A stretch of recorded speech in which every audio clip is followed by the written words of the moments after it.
Well, good.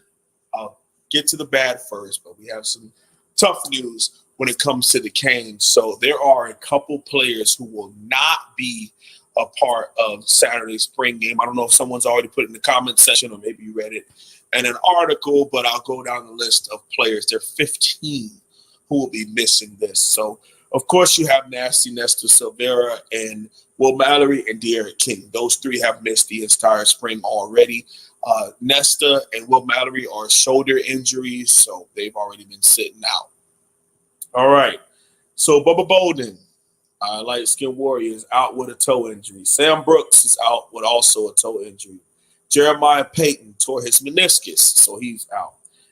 Cleveland Reed with a pectoral muscle issue. All right. Elijah Arroyo, the big-time freshman tight end that everybody's loving on, he's out due to a knee injury. Al Blaze Jr., a stress fracture. Marcus Clark with his jaw. Corey Couch with a neck injury. Brian Balin with a neck injury due to a car accident. So that's like non-football related. So I'm happy he's okay. Michael McLaughlin, the freshman that we've been talking about, he's out with a patella, and Donald Chaney Jr. is out with a shoulder injury also. Plus, Dominique Mammarelli is going to be out of the game as well. So I don't know if, as a result of this, will it no longer be the orange versus white, if they'll just do first team, second team, and second team. Because originally we were going to do an orange and white game, have enough players on that side. It was going to be the first time in a while that Miami was going to be able to have enough players on each team to be able to combat. But losing 15 guys right the week of, well, all of this has been, some of it's been gradual, but I think 4 or 5 of them were the week of spring ball. So the spring game, well, it's a little tough, but all you can really say, and this is without being disingenuous, is just saying that next man up.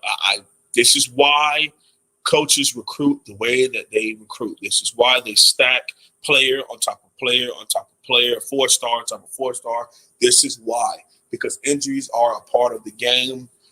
You lose 25% of your roster every single year. So when people say, why go there? There's so many people. Listen, there's always room.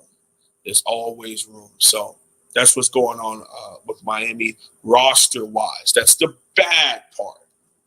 The good part is, Mark, this is where those younger and those rotational young men get a chance to shine on the ACC digital network and in front of a nice – because people will be watching, Mark. I mean, Miami's kind of always that preseason talk team, but this year it seems that it has a little bit of stability behind it. So enough people are very interested in what Miami can bring to the table. Now, I'm not saying we're going to be top 5, but there is talk of at least a top 15, top 20 team brewing down there in Coral Gables. So I expect enough people who are Canes fans or Canes haters to be tuned in to the ACC digital network and see what the Canes are going to bring to the table. All right. What were we in the middle of when we got that question? Oh, we were setting up all these injuries. Yeah, the injuries that's going on. I think that it's with Miami being private and keeping everything under wraps. I still don't get. It's a luxury to have, but come on, man, let it out, let it be known. I don't understand that. It's a luxury every coach that's at a private school gets to use that public schools can't. All right, that's public information. There's people who care about this institution. There's people who care about these players. They need to know that these young men are not out there getting better and that they're nursing injuries. That's just fair. Okay. I mean, shoot, we on here talking about Jeremiah Payton, wondering when is he ever going to show up, to know that he's been sitting out almost the whole spring due to this injury. But they get to just withhold that from people? No, that's not cool at all. That is not cool at all. Go ahead with what you got to say. And then I also have good news coming up here next month. You know what?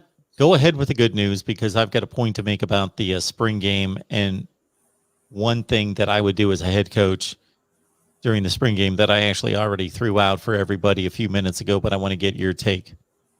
Sure. All right. So, according to 247 Sports, these current players are eligible to come into the University of Miami in summer session A, meaning they get to be here May 16th and May 17th, move in these 2 days to start their training at the University of Miami. So we have James Williams, 5-star safety, gets everything done to be able to make it to summer session A. Thank you. Leonard Taylor, 5-star defensive tackle, gets to make it in early, summer session A. Brashad Smith, slot wide receiver, gets to make it in. Romello Brinson, 4-star X wide receiver, gets to make it in. Jacoby George, 4-star receiver. Lawrence Seymour, big baby, offensive guard out of Miami Central, 4-star guard. And Khalil Brantley, which is basically Brevin Jordan 2.0, kind of your H-back style tight end. He's able to make it in for summer session A. These are some of our, if not all of our best players are going to be on campus here in a month. And it just brings a smile to my face because for a while, we always had to deal with somebody being late, somebody not making it till July, August, right before the season. They just got into school, and we got a lot of our big-time players being able to get in and be a part of our summer training program ASAP, and that's huge. That's huge for this program. That's huge, man. Like I always say, I would love if majority of the class could be early enrollees, but that's a little iffy subject there. So in terms of my approach as a coach to the spring game, there would be, especially for this team, considering the struggles along the offensive front, that would be paramount to me. One would be, I don't know what we would have to do with balancing the two rosters, but I would want the entire offensive line, starting offensive line, to play together. I wouldn't split up the offensive line. I'd say I want all these guys playing. They need as many competitive snaps to work together as an offensive unit, and I want to see them all play together. I agree. What I was thinking is if you've made the first team, of course, especially the original plan of orange and white. So you make the orange team is comprised of the first team O, second team D. The white team is second team O, first team D. And I would sprinkle everybody in behind those starters and those backups. All right. And that way it's not just all the ones being on one team, kind of like how the A-Day does. The cool part about A-Day when you watch Bama's the spring game is like the winners get a steak dinner, the losers get hot dogs and beans. So it's an ongoing thing every year, where you're part of the winning or the losing spring game team. Did you win A-Day or did you lose A-Day? And it starts from that point forward, creating that competition. So I really like that thought process. Ronan, there's my man. Head on over and join Mark on Patreon. It costs less than Starbucks a day. Oh, it's a lot less than that. It's about 16 cents a day, and it's much better for the soul. Don't forget to hit the like. Keep up the great work, gentlemen. Go Canes. And one of the reasons Ronan is spotlighting that is that we're going to have our watch party starting at 11 a.m. on a Saturday over on Patreon. So as right before the Canes kickoff, Saturday, we'll be doing a watch party on Patreon, and then whatever other spring games you want to watch, you can watch whatever you want, but I'll be talking college football with all of you during the Miami spring game. Then we'll be back here with a wholesome one to do post game, give our analysis on what we saw. Well, if they play out this spring game, wholesome one, like they typically do in regards to the format of the teams and so forth, I talked a little bit about before you came on what I think is valid in most spring games and what is not, what is difficult to evaluate, what is not. Uh-huh. And to me, there is nothing more valid than wide receivers taking on defensive backs in space, because even though everything else might be compromised, that's as close to a real football game as it gets compared to everything else on the field. I agree. That's pretty much what it is during a regular game. And so you can really evaluate, as long as you get the camera angles that you can see the matchups and see who gets lost in coverage, see who separates. Of course, you're going to see if the ball's thrown the 50-50, who's winning those battles. You can see all that. Mm-hmm. And I think that's the most valid part of a spring game. I think that is probably the only thing, because and tackling, quality of tackling. Here's why. If you look at O-line, D-line, especially with a team like the Miami Hurricanes, we've had pretty crappy O-line for a while. So if the D-line goes out there and dominates, is that saying that they're good, or is this O-line bad? All right, we would lean a little bit more to this O-line is still bad. So that's where, and you have to really know the team that you're evaluating, the team that you're watching. Obviously, if you turn on the Alabama A-Day and their O-line's getting beat down, they're full of 5-stars. So most likely that D-line is just elite. All right. But if you turn on the Miami film, especially last year, we got Gaynor and Scaife and Clark up the middle. All these dudes are like 290, 285 pounds.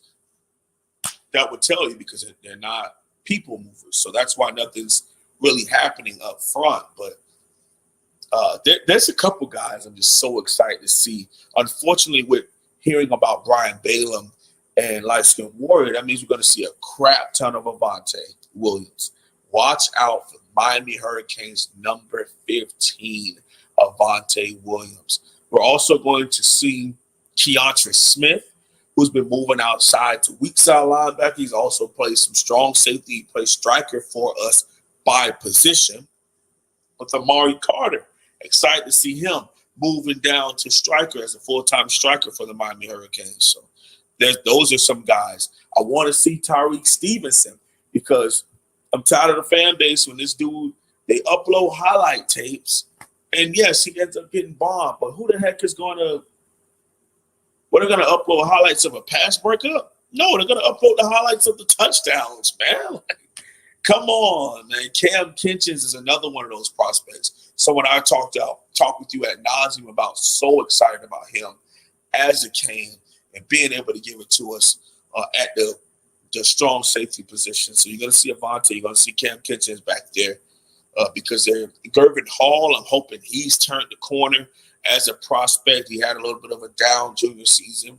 So DJ Ivy, I want to see the influx of Demarcus Van Dyke, former Miami Hurricanes cornerback and second-round draft pick, going to the NFL, now coaching at the University of Miami. I want to see his influx on a particular player like DJ Ivy, who has been the talk of the town. Everybody got something to say about him and his play at the University of Miami at corner.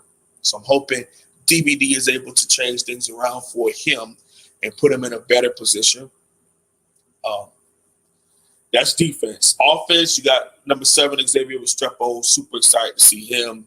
Unfortunately, with Donald Chaney Jr. being out with that shoulder injury, you're going to see a crap ton of Cam and Knight. And now it's not unfortunate to see them. It's just unfortunate that we're going to get an influx of them due to an injury. All right. I've come on here and spoken with you before. I've spoken hard about it on my channel, man. The whole us petting one back against another back to force somebody to rise to the top. This is not 1990 anymore, man. You can use 3, 4, 5 backs in a game. Heck, you can use 3 backs in one drive, if we're being honest. That's just how you play modern football, man. So I'm glad that Coach Red Lashley kind of walked a couple of those comments back a little bit. So that's good. Yeah, I'm excited about that. Now, those of course, yep. Unfortunate that Derek King's obviously rehabbing, but I guess the positive is that we get to see the other quarterbacks play more than they would otherwise. And So my thought about evaluating quarterbacks in a spring game is I don't think we get a real good feel on how much they can command the offense or what kind of leaders they are, but we can see the ball come out of their hand. And we don't get a real good judgment on elusiveness or elusiveness to a certain extent, but they're not going to break tackles because one hand and they're down. So I've been watching this. I saw the Florida State spring game. I saw the Clemson spring game. I saw some of the North Carolina State spring game. And that was one of the more annoying aspects of it was I would like to see at least two-hand touch. Guys are getting a fingertip on a jersey and the quarterback's down and you're like, well, he was barely like he was flushing out of the pocket. He would have never been sacked in a real game. He was gone. I'm gonna be honest with you, Mark. Yep. This may sound nuts. This may be the defense they're in me, but I would make the QB live. Here's why. They're backing up De'Aaron King, so you know who your starter is. Why not? I mean, let's be honest. Both of them would not get hurt at the exact same time in the game. So if one just does so happen to go down, you still have another one who could play as a backup. But to have both of them be live, I think it wouldn't be the worst thing in the world. It also completely negates the option of the running quarterback, the option of the quarterback keeper, the mesh point. I saw this a number of times in watching those spring games. The defenders knew that they went with the back because if the quarterback kept it, he's not going to just completely run away with nobody touching him. And as soon as somebody touches him, he's down. Right. It completely negates that option. But in terms of watching the quarterbacks, so I mentioned the things that I can't get a gauge on. Again, leadership, command of the offense, those things I can't, at least. But you can see if they're gonna. You can judge the velocity and the accuracy on the ball, whether they're throwing on time, whether they're throwing it to the right guy. I think, man, there's a couple guys that, as I'm just sitting here thinking, Avery Huff, man, he jumping off the screen to people and being able to see Gilbert Frierson out there, seeing if B.J. Jennings and Wayman Steed got their head out of their behind, and could they give us something on the freaking field? To see if 91 and 96, Miller and Ford, can somebody freaking make a play up front? You get excited because you want to see the young men succeed. But in a game like this, for one side to succeed, now the conversation starts with, does the other side suck? Like, let's say if our linebackers have a really good day, now they're going to be back on the Cam Harris isn't good train. That's been building up for a while here on social media and on YouTube with other people. If our wide receivers have a big day and they make really good plays on the ball, attacking the ball, and they win a couple 50-50 balls, now they're magically going to say, our corners suck, and why do we hire Coach T. Rob if this keeps happening? Bring back, people always find a way to complain about something, as opposed to just be happy for guys making